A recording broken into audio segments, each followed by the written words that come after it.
So now we have a way to ensure the confidentiality using secure socket layer and public-private key encryption. And the only question now remaining is, who are we talking to? And are we talking to that server that we think we're talking to? Are we really talking to Amazon? Are we really talking to Coursera? How do we know? Now, you'll notice if you take a look at the top of your browser, perhaps right now even, you can take a look at the top of your browser, and usually when it's indicating that you have a secure connection, you can click on this and see some information. It's called the certificate information. Okay? And so HTTPS has the notion of a public key. We retrieve the public key when we make the connection. But there are two kinds of keys. There are public keys that are just made up, that are sent to us, and then there are public keys that are signed and validated by a third-party certification authority. So this is a Coursera, and it is certified by GoDaddy Certification Authority. So it's not just that we're getting the certificate from Coursera, we're actually getting the certificate signed by GoDaddy. That GoDaddy has checked the ID of Coursera, said, okay, you must be the CEO of Coursera, or I'm not going to give you this signed private key. So it's a process to get private keys signed, and it's a way to make sure you are talking to who you think you're talking to. So this is called digital certificates, also known as sort of signed private keys. Now, if we go back and we talk about the integrity, right, we want to know who we're talking about. And so we had this notion of a signature. A signature is a way that you know that you're talking to who you're talking to. So, for example, like if a guy comes to your office and says, hi, I'm Dr. Chuck. You've got like a beard and some white hair. You can say, hey, if you're really Dr. Chuck, show me your tattoo. And now you will know that very few people will also look like this and have this tattoo, right? So this is my private key, and this is my signature of my private key. This is like my message digest. So people won't have this tattoo if they claim to be Dr. Chuck. So this is Dr. Chuck. This is my message digest. So there's a difference between a private key and a private key that's been certified by one of these designated third parties. These designated third parties are called certificate authorities. Now, you could say I'm a certificate authority. Well, some certificate authorities are better certificate authorities than others, okay? So they're a trusted third party. And so how did they start? Well, some are more trusted than others, and the more we trust them, they kind of all work out. So it's not everybody. You can't become a trusted authority. So one of the many trusted authorities, and one of the oldest ones, and one of the more popular ones, and one of the more expensive ones, it's pretty expensive to get your certificate signed. It can be as inexpensive as a couple $100. It can be thousands of dollars to get a certificate signed. And VeriSign is one of the oldest and most well-respected of these certificate authorities. So the idea is that I have this website called online.drchuck.com where I teach Python classes and do various other things. And I wanted a secure certificate because I would be handling people's data, and I wanted to be respectable and have a secure certificate. So I had a public and a private key, and then I sent it to a certificate authority. I paid them money, and then they send me back a signed private key. Okay, so this is now you might say, oh, this is kind of evil, or this is really expensive, because all they really are doing is like changing a few bits in my private key, or adding a few bits to my private key. But they have a lot of responsibility, and the good ones have a lot of credibility. So they don't want to lose information. They got to spend some time validating identity, saying, okay, are you really the owner of drchuck.com? They're not going to hand a signed certificate for drchuck.com to anybody except the true owner. And so they spend some time checking to make sure that it's the true owner. And they do this by looking at the registration data on drchuck.com, et cetera, et cetera, et cetera. And so there is a cost of verifying all this identity. Kind of like the signature track on Coursera. And that's kind of what's going on the signature track of Coursera. There's a difference between a certificate and a certificate that Coursera is going to assert that we have verified the identity. And the cost is in the verification of the identity. So certificate authorities are charging Amazon, but then ensuring that they don't mistakenly give the Amazon.com certificate to a random bad guy. Because if they did, that bad guy could pretend to be Amazon.com. So then you might ask, who decides which of these certificate authorities to trust? We use the certificate authorities to decide whether or not to trust Amazon.com or Coursera.org or drchuck.com or whatever.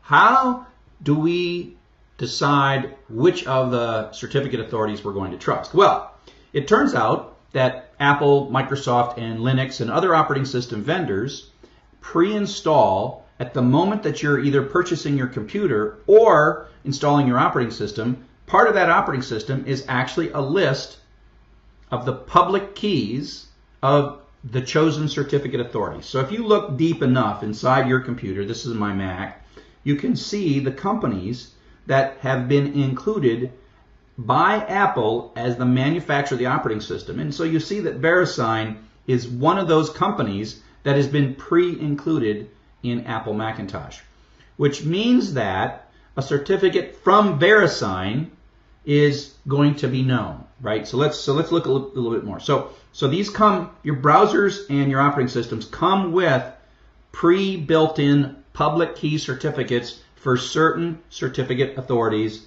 like VeriSign. Now that's a lot of trust that Apple, Microsoft, and Linux have placed in VeriSign. And that's because over the years VeriSign has earned that trust that says VeriSign doesn't just give out certificates without checking, right? If VeriSign gave out an Amazon.com certificate to somebody without checking, they would lose a lot of credibility, and then Microsoft would take them out, right? Say, well, VeriSign seems to be kind of sleazy. They seem not to be able to handle their security, but they have, and so they remain in there. And so it's kind of an interesting thing where they are motivated to keep their security high.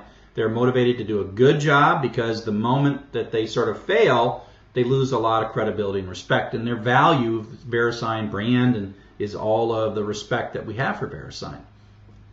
So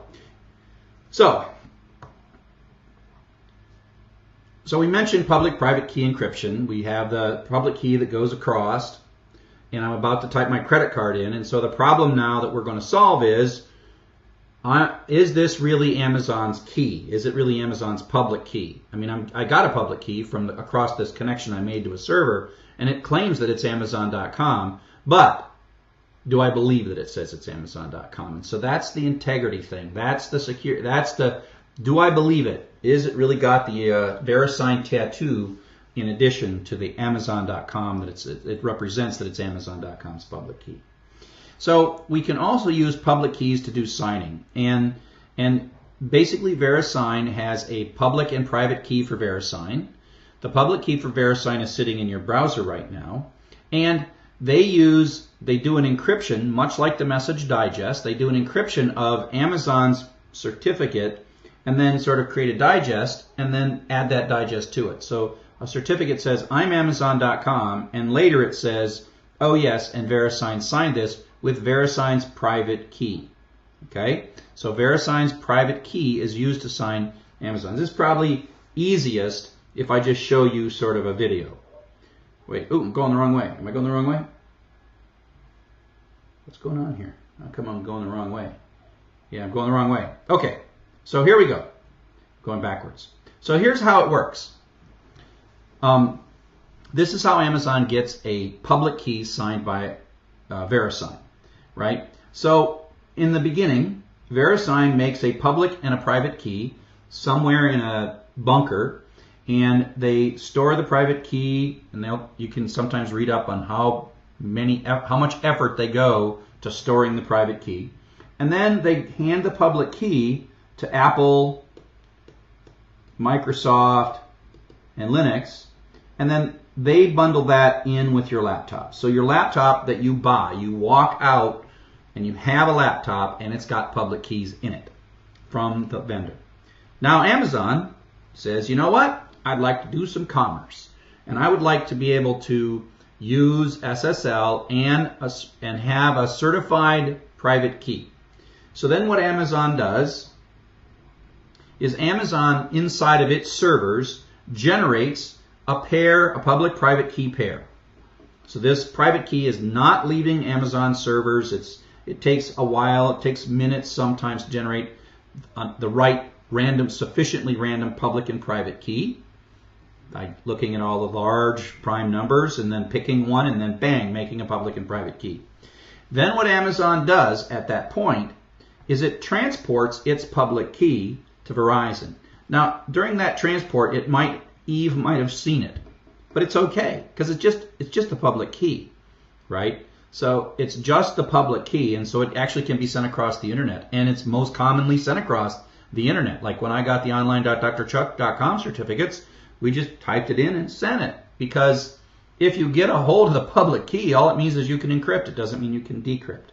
So then what happens is inside of Verizon's servers, Verizon computes a message digest using its private key, right? And then it adds basically a signature that says, oh, here's Amazon's public key that I received from Amazon, verified the identity of the person, and now I have signed it. Mr. VeriSign, I've signed it.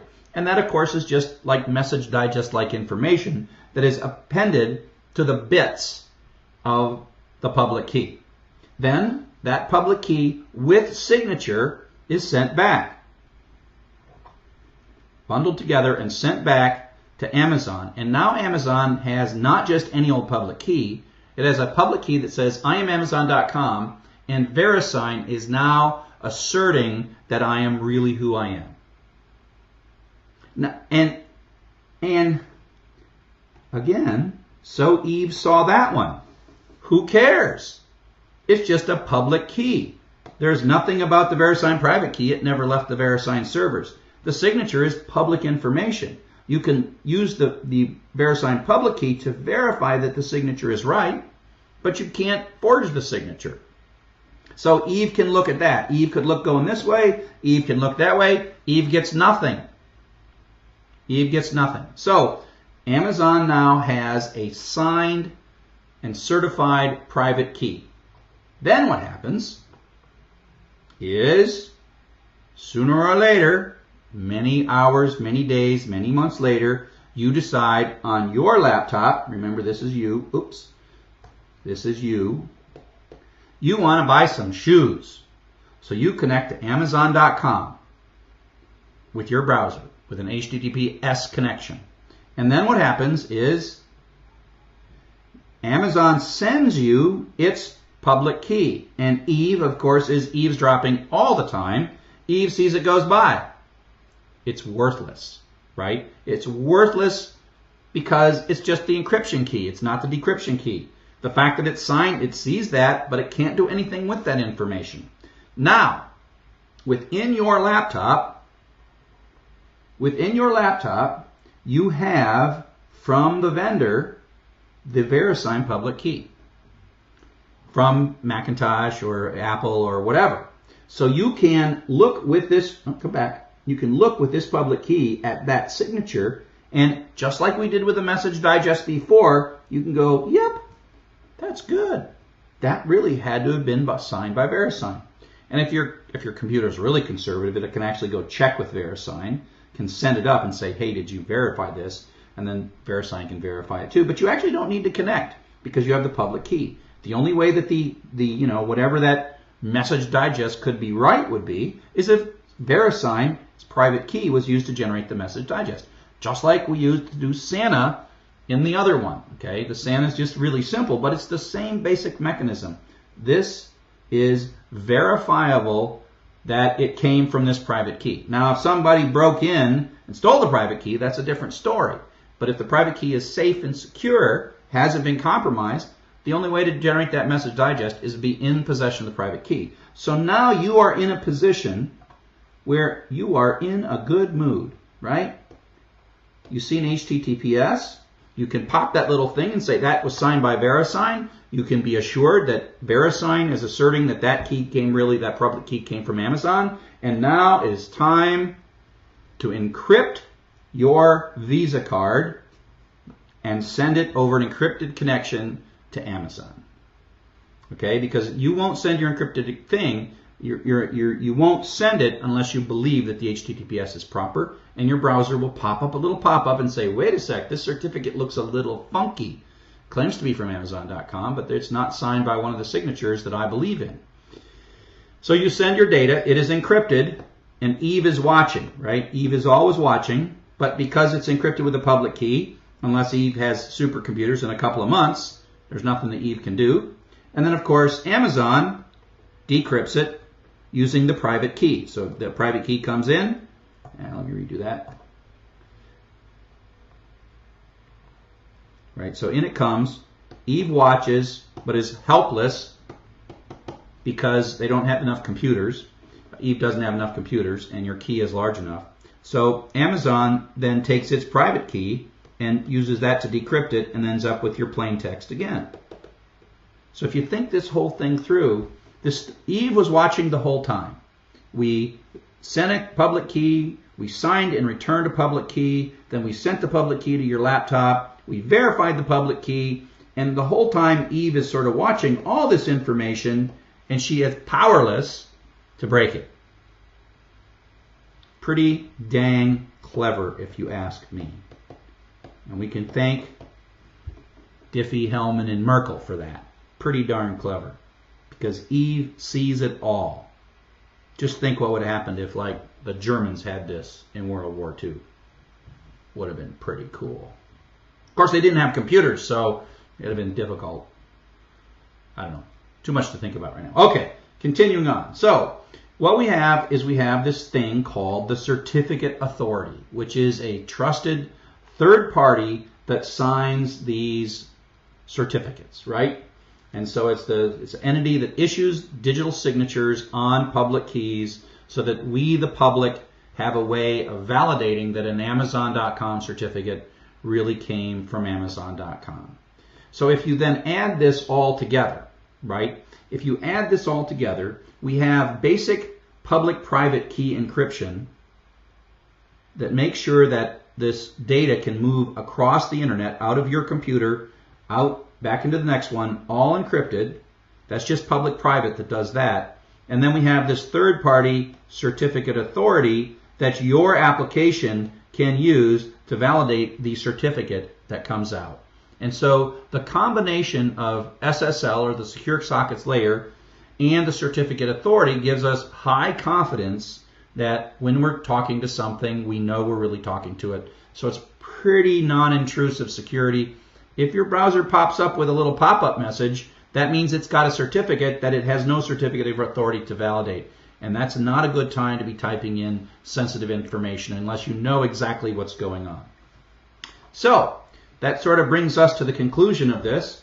These last couple of lectures have been about message confidentiality, and that is protecting the contents from being revealed. We use encrypting and decrypting for that. And then we have message digests and to sign things. We've signed messages, we've signed certificates, we've signed many things, and those are important. And we talked about both sort of shared key and secret key, where you have to get together and agree on a key, which is a symmetric key that's used for encrypting and decrypting. And then you have the public-private key, which is the asymmetric, which is one key is used for encrypting and the other key is used for decrypting, and you can freely show the encrypting key because it gives very little information, although it is mathematically possible but difficult to decrypt a public-private key message. So that kind of sums up our lecture on public-private keys, and I hope you found it valuable. See you on the net.